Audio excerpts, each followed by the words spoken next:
Hello, everyone. Glad you were able to join us today. As people are coming in, it is 9 o'clock, so we're going to go ahead and get started. I'm going to share my screen with you really quickly. Go ahead in the chat and let us know where you're from, who you are, what you do. We'd love to always know who is attending our sessions and to have that conversation. I am Dr. Rhonda Blackburn. I am the past president of Texas DLA, but I'm also now CIO of the board, and I get to co-chair this professional development committee with Kelli, which you're going to meet in just 1 minute. I am the senior director of academic service and client success at Strut Learning, and I absolutely love doing these webinars because I get to learn something new every single time I'm here. It is so much fun. You will be meeting Kelli in just a minute, but she is my partner in crime with these professional development webinar series. And I'll let her introduce herself once she gets started with her session. This is the Bite-Size Learning Series. If you go to our website, if you haven't been there and you just clicked on a link from social, if you go to Texas TXDL and go to webinars, you can go to the Bite-Size Learning and see all the different things we have going on. So this week, the reason we're having one every single day, because it's National Distance Learning Week, and we are doing a session every single day from today all the way through Friday. Every day except for Wednesday, it's from 9 to 10, but Friday is our regular webinar series date, and that is going to be from 12 to 1. So today we are going to be engaged with technology. I always love listening to Kelli talk about all the different things she gets to learn about in her job and other things, and so we get to share with that. Tomorrow we're going to learn a little bit about CBE and how can we leverage that to do alternative pathways for learning and training. I want to remind everyone that coming up March 25th through the 28th, and also April 16th through the 17th, we have our Texas DLA. It's game on, and we're going to bring it. This is a Zoom meeting, so we are recording. There is a chat, so like you're doing right now on putting information in there, definitely let us know any questions you have or comments or any of that stuff. I will keep an eye on it. I know Kelli will also keep an eye on it as she's going through this, but we ask that you keep yourself on mute just so we don't have any background noise, like I'm sure y'all are hearing my dogs right now. But now we're going to be engaging with technology with Kelli Erwin, and I'm going to turn it over to her. Welcome. Thank you. Can I get a thumbs up if everybody can see? Perfect. You already knew what I was going to ask, Rhonda. Thank you. Excellent. Excellent. So glad you guys are here to join us today to engage me with technology. I am Dr. Kelli Erwin, as Rhonda said. I am the Director of Education for a company called Learning.com. I've been in the field of education for little over 20 years now, and my focus really has been on K-12 teacher professional development for both pre-service and in-service teachers, and then technology integration in general. I believe that learning can and should be lifelong. The catch is, how do we find the hook that creates the continued kind of curiosity and excitement that drives lifelong learning? I will add that once learners are kind of hooked into the experience, keeping them engaged is the next sort of big piece of this puzzle. In today's session, what I'm going to kind of do along with you all is just kind of explore different ways that we can hook our learners in, and not just hook them in, but keep them engaged once they're in the learning experience. Part of my role at Learning.com is to work with an incredibly creative team, and they design and create learning experiences to engage kindergarten through 12th grade students and prepare them with the skills they need to be successful in a digital world. My personal goal, though, is to make sure that when students leave the K-12 realm and they head off to college or trade school, or they begin their careers, that they have the skills that can support their continued and lifelong learning. To start with, I want us to kind of talk about what digital literacy is, right? Because when we think about engaging our learners by integrating technology into the learning experience, we have to consider what it means to be digitally literate. And I don't just mean students, right? I switched from talking about my K-12 students to talking about learners, because it doesn't matter to me if you're the youngest of young or the oldest of old. If you are engaging in a learning experience in today's day and age, digital literacy is the thing, right? We have to be digitally literate. So before we dive further into just kind of talking about everything that I wanted to share today, I want to establish a definition for digital literacy, and I hope we can all agree on this. So whether it's in academia or just the world out beyond, we need to be able to use technologies to find, evaluate, create, and communicate information, right? But I'd like to take the definition here just a little bit further and say that digital literacy really is being able to safely use, understand, communicate, and create with technology, media, and digital resources in real world situations. Because really what we want is whatever environment our learners are in, we are a digital learning society here with TXDLA. It's distance learning week. And so our focus is really about the digital realm, so to speak. And so whether we are in a learning experience or we're just out using technology, right? Whether we're consuming or producing, we need to have certain knowledge and skills to help us be literate with what we're doing. The technology skills that we need in order to consume and produce with technology really do cover just a wide variety of topics. And we need to be prepared to use the skills in the classroom and in the working world. Digital literacy supports learning today and in the future. Even before COVID showed us that we can work and learn in any location as long as we have technology, 80% of jobs in the US required some type of digital skills. Just with this statistic alone, we need to rethink how we prepare students for the workforce and how we enhance the environment for those who already are in the workforce. And if we shift from talking about jobs to talking about how just in general we interact in society, digital skills, or sometimes the lack of, really do impact our students and us, whether it's tied to things like cyberbullying, knowing how to decipher fact from opinion, and so many other things. Even after we talk today about the different ways to engage our learners with technology, I ask that you stop, think, keep in mind the importance of helping our students and anyone around us learn digital literacy skills and the value of learning how to apply those skills in kind of whatever way they are using technology. Our role is to help learners go from sort of that sensory input to long-term memory with as little forgetting along the way as possible. We want to help our learners transfer knowledge and skills to future experiences, but how do we do that? What tools do we have that are going to help us along the way? We've learned some best practices for teaching, for professional development. We're experts in our field, whatever that might be, and we really know our subject areas. Whether it's something that you're teaching in the classroom or it's something that you're preparing people in the workforce based on some type of technical skill or anything, right? We also have technology. And the way we can use all of these together really ties into how we impact learning. So we've talked about the value of digital literacy and how students learn kind of along with the fact that we have technology to help us teach and to help our learners learn. But before we talk about how to actually engage learners in the learning experience, I want to ask you what you actually think a learning experience is. You can respond by using one of the methods at the top of the screen. So you can join through a URL on the web. You can send in a text message, or you can scan the QR code that's up in the upper right-hand corner. So pick whichever option that you're more comfortable using that fits with the type of device you have. And let me know what you think what does it even mean? What is a learning experience? So again, you can go to the web address, you can send in a text message, or you can scan the QR code. The way that this poll is set up, I'm using a tool called Poll Everywhere. There's lots of tools out that work very similar to this, but this particular one that I set up and activated for this purpose is a word cloud.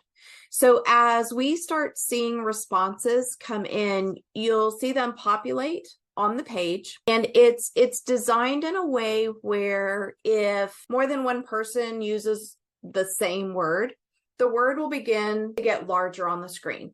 So right now we have, and it changes as you go. So if you're using this in a session for training, just notice that it's going to change on you. And so if you're going to call out words that are appearing on the screen, they may morph as you're talking. Right now, it looks like social seems to be the one that stands out the most when we think about learning experiences. I see content, course, observation, interaction, modeling. These are all part of what make up learning experience. So while we're going to keep going and talking, feel free to add to this at any time. And then you can come back and visit it at the end if we have enough time. But yes, I still see social. I still see experience. Ooh, I see the word transformational now. That's fun. So these are all things that make up a learning experience. Great. Thanks for participating in that one. When we think about ways that we can engage our learners, we need to think about what it means to actually engage in the learning experience. Engagement really looks at how we keep learners involved and motivated. When we keep learners actively involved, it keeps them sort of in the moment. It keeps them present. From the start of this session, I've used a few different methods to engage you. The thing to remember is that really different methods are going to resonate and engage different people in different ways. So today we began with a bright colored picture of a student sitting on like a beanbag, smiling, had a laptop in their hand. Then we moved to a definition with a graphic that supported what I was trying to say, and that was with a student on a cell phone. I even included some statistics and a diagram at the beginning. And while all of these were on the screen, I talked about information that kind of was supported by the visuals. Finally, just now, we used a technology tool to have you share your thoughts with me. Each one of you will have felt engaged at different levels with each one of these. The things I've used so far are likely probably not new to you at all. You have probably seen, maybe even used them before. Engagement can happen in a variety of ways, whether it's for consuming or producing. The key to engagement really is finding a way to incorporate aspects that engage learners without overwhelming them. The engagement should enhance, not detract from the learning. So as we think about what I've just said and what we've talked about, I'm going to call something out on the screen because I did it for a reason. You see two different images on the screen. One has a picture of a person on a keyboard with all sorts of words around it, sort of a word cloud, similar to what we just looked at. Then the bottom image has a picture that looks like someone's holding a laptop that has kind of maybe a world or the internet and all sorts of images off to the side. For someone like me who gets hooked in by visuals, and I like to really look and see, this slide is very overwhelming for me. It's too much visual and it's too much text. There are people, however, who will be very highly engaged in this slide because they see text on the screen and they're reading it, and I kind of had some text fly in, and then you have the images. I use this slide because someone like me is overwhelmed by looking at this, but someone else is going to be very engaged in this slide. So as you go through the process of trying to figure out how to engage your learners using technology, you have to think about how to keep a balance. How do you find the balance that works? There was a time in education, and people still kind of do it some, where they talked about learning styles, right? Learning styles were the way someone learned. The reality, though, is that we have to activate a lot of different areas in the brain in order to actually learn. So it's not a learning style that really gets us to the point of learning. I do believe the styles listed here have a purpose, though. But I think the purpose in these styles really is to hook the learners into the experience, to grab them and engage them from the beginning. So instead of learning styles, I propose that we look at things like visual, auditory, kinesthetic, reading, writing, music, athletics. There's all sorts of styles out there, but I really propose that we look at these as hooks to get our learners into the experience. And again, like I said, this is not an exhaustive list here. There are all sorts of other styles of things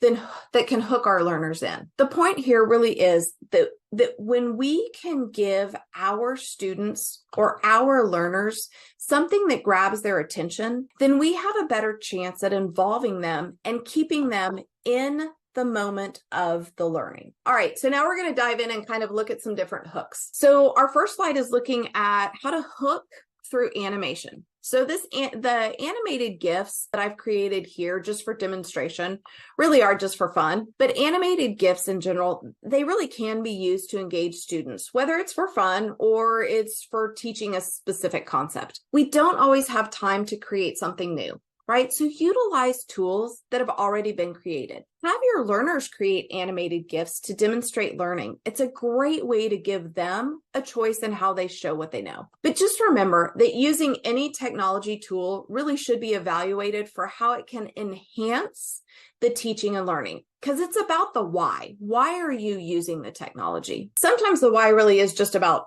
adding fun in the mix to grab the learner's attention. Thinking about animated GIFs, what are some ideas that were sparked for how to use these in whatever your learning experience was? So take a second, jump into the chat and share your thoughts. Let us know what might have been sparked for how to use an animated GIF when you saw this slide or when I first started thinking about it. As we keep going through the session today, feel free to always add your thoughts in the chat or any ideas that may have been sparked along the way. For this dancing Bitmoji, I've included a how-to. I did not create the how-to.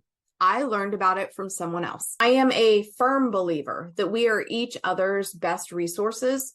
So I'm sharing what I used to learn how to do this. And the way to do this really was simple. You use Snapchat and a tool to remove video backgrounds, and then you're just kind of off and running in no time to create something fun. There are all sorts of different types of animated GIFs that you can create using the tools that I've shared in the how-to. The bottom left-hand corner, the animated GIF that you see there, I actually made it last year when I was heading to TXDLA conference, and I created it using a tool, again, that kind of removes the background from an image. And then I used the free animated GIF tool in Canva to create this. So also, I want to call out that, like I said a moment ago, sometimes you don't have time to create from scratch, right? And you really just want to go find something that meets the need for what you're doing. So I added information about Jiffy. I don't know how people pronounce it. I say Giphy. It's a search tool that already has a lot of animated GIFs out there created. And you can go search the tool and find things, I don't know, all sorts of things. The one thing I will say about this tool is, depending upon who your audience is, just be aware that you may see some things that may not be appropriate or fit for the purpose of what you're using. If you have learners, let's say, for example, in kindergarten through 12th grade, and you are wanting them to go find animated GIFs, be very cautious with the tools that you select, because things like Giphy, for example, are out there for anyone to use. So just be aware. The next hook I'm going to talk about are games. Games are a great way to engage your learners in the review and assessment process. Look at it as a website that provides you with templates for creating an interactive review or a trivia experience. You pick the question set and the type of game that you want your learners to play. It's going to generate a code, and then you share that out with your learners and the game begins. It's a very simple tool to use. They also have a discovery section where you can look for previously created games on a variety of topics. Oh, and trivia, right? So depending upon how you want to use games, these are often good brain breaks too, depending again on the purpose of the learning. Jeopardy Labs is another one that I'll call out as an online tool. It lets you use a Jeopardy style game, but you can input your own content into the game. Just like I was saying with the other tool with Wakelet, there are some previously created games out there that you can use. So you're not always having to start from scratch and create your own games. The creator of Jeopardy Labs also has a few other digital tools that you can access straight from the website. So it's not just Jeopardy style games. Really, as I've said, with any digital tool that you use with your learners, just make sure it actually meets your needs and meets the needs of the learners and is appropriate for the learning environment, right? It's always about the why. Why are we doing this? It's the learning that's the most important thing.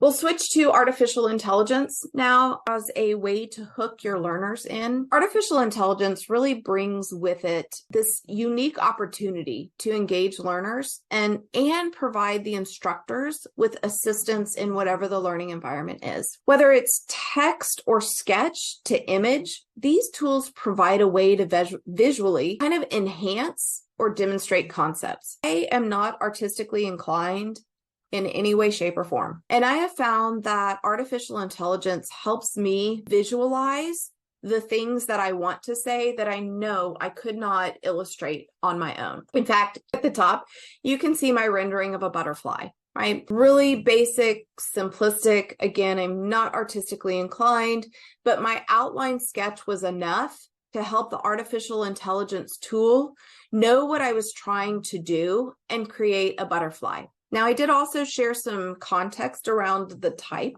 of butterfly that I wanted. And so again, the image that was created for me to use was far better than what I would have come up with on my own. Students who are not artists can use these tools to provide visuals they may not be able to do otherwise. So that's one type of artificial intelligence where it ties to images. There's also another one that I want to call out because this is one of my favorites to use, and it's called Parlay Genie. It allows you to provide a topic or a URL into the tool, and it's going to generate discussion questions for you based on your guidelines. Then it's going to let you run the discussion right from within the tool. So it's a way to have conversation and discussions about topics or articles that really open the door for your learners to feel more comfortable to engage in the conversation, perhaps more so than they would in an in-person environment. I could probably do a whole session just on AI and how to use it for engagement. But bottom line, if students are going to responsibly use AI, and by students, I mean any learner, from the youngest of young to the oldest of old, we have to provide them with guidelines about how, when, and why to use AI in the learning and creation process. Aside from being sort of a way to engage our students, I wanted to call this out because it's also a tool that can assist you to create engaging content to supplement or replace what you have. CuraPod is a tool that assists you in creating new content using a variety of different activity types and slides. So you kind of feed it the information that you need, the grade level of the learners, that type of thing. And it's going to provide information to you, and it's going to create an activity or set of activities really, and a slide deck that you could start with, right? It's easy to use and can save you time. Canva for Education is another fantastic tool. They have this magic design tool built within, and it really can help jumpstart your creativity. Again, it's one of those tools that you feed it information, and it's going to try to create your learning materials in a way that's more engaging. I said this a minute ago, and I'll say it again. Regardless of which tools you use, and in this case, it's to assist you in creating content, you have to review what is created and verify the information that is included. Always, always go back and look at what any AI tool provides to you to make sure that it's relevant, it's accurate, and it actually meets the needs of what you were hoping it would.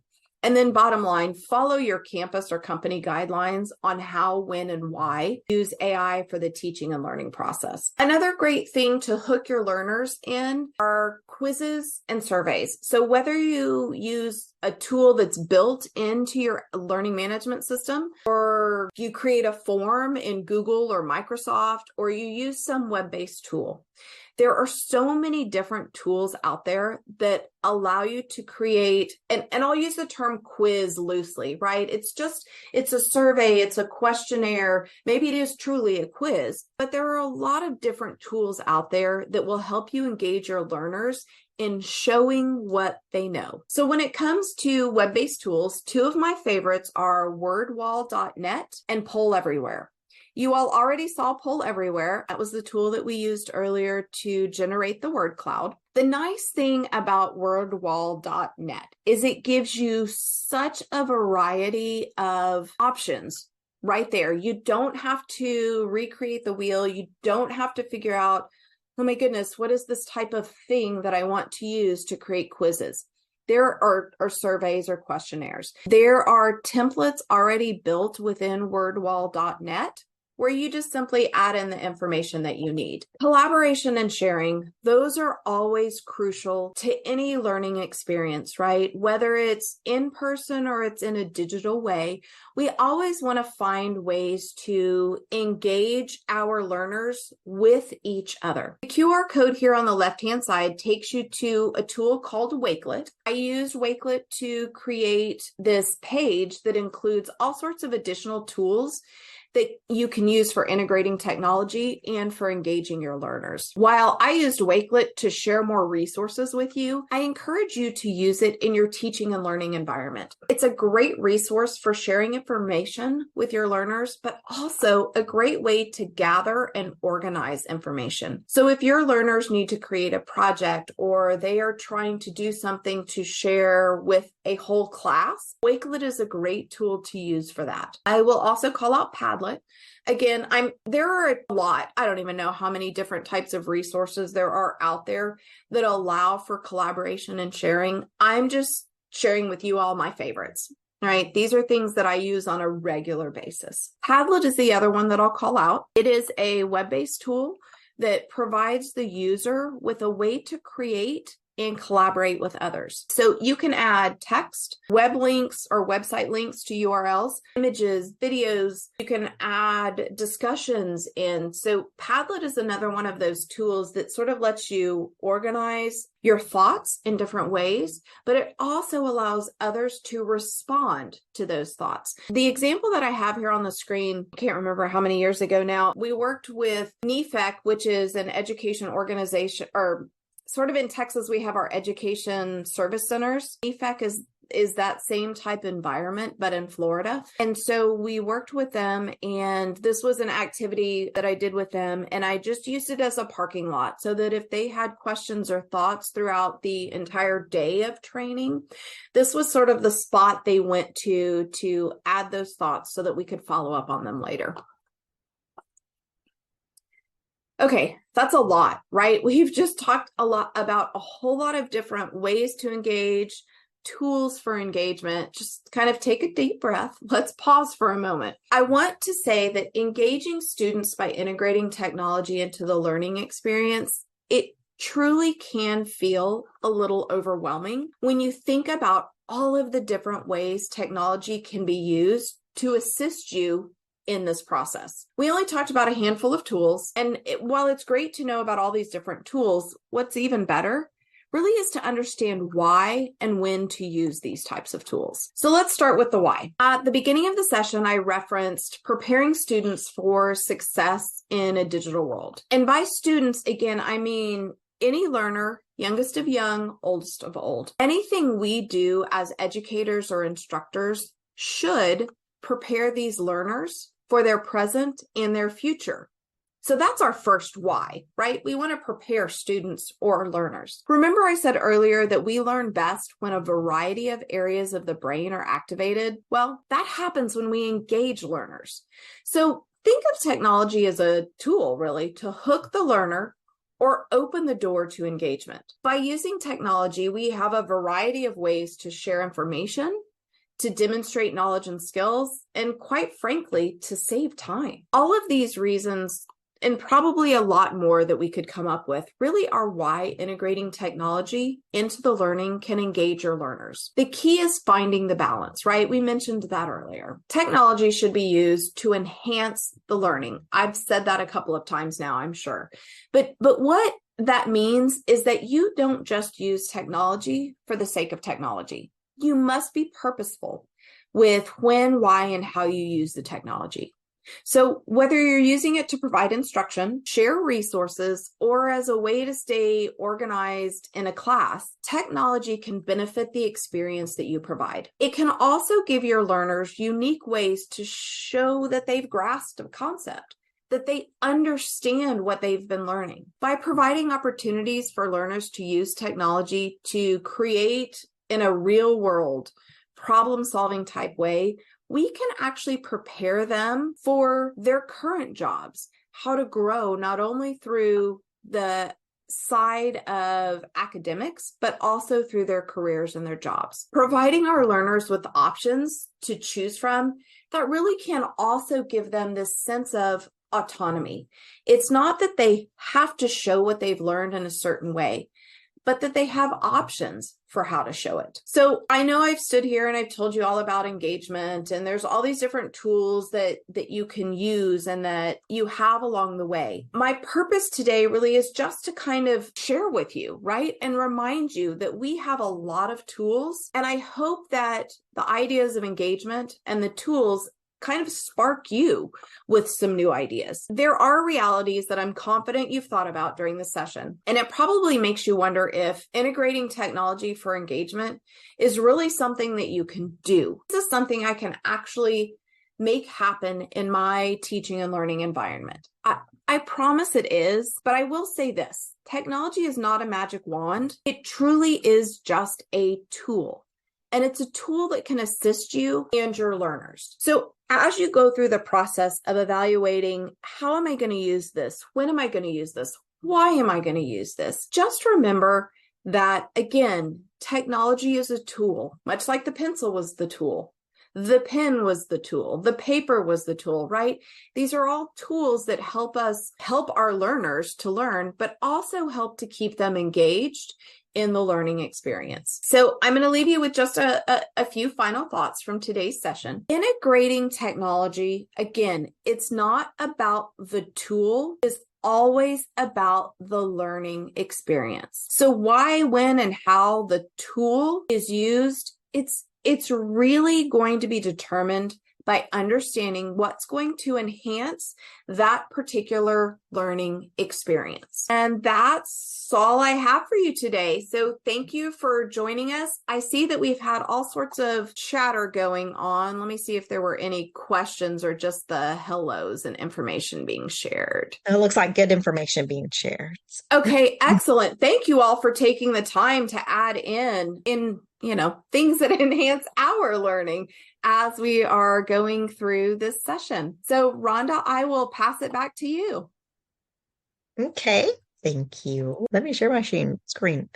I can talk. It's a Monday. Okay, so definitely what to thank Kelli. You said just a couple of tools. Wow, I have to go back and digest all of this that you just presented to us and wrote down all these notes and all of that good stuff. So hopefully everyone had an opportunity to do that as well. But thank you so much for all this information on Engage Me with Technology. Again, I want to remind people that this is a full week of webinars since it is National Distance Learning Week. Tomorrow is Unlocking Opportunities, Leveraging CBE to Empower Alternative Pathways to Learning and Training. That will be again from 9 to 10. What's just happened? My computer decided to be weird.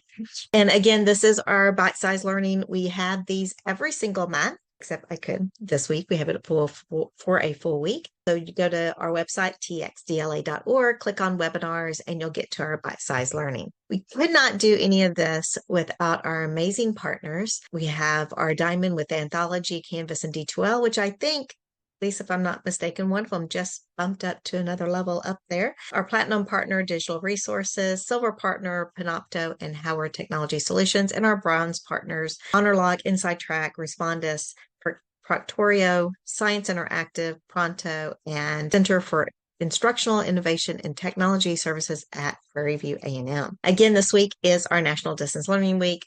Hope you're able to join us every single day. And don't forget about our conference in March and April. We have our in-person in Galveston and then our virtual in April. Call for proposals are open. And I think, if I'm not mistaken, our Thursday webinar is all about how to get engaged with the conference. And actually, our Friday one we just added is all about how to become a leader within Texas DLA. So that'll be exciting as well. I would love for you, if you're not a part of Texas DLA, to be able to join us. We have community, we have a knowledge base, we love recognitions and being able to lead within education, have influential voices, but we also love to have fun.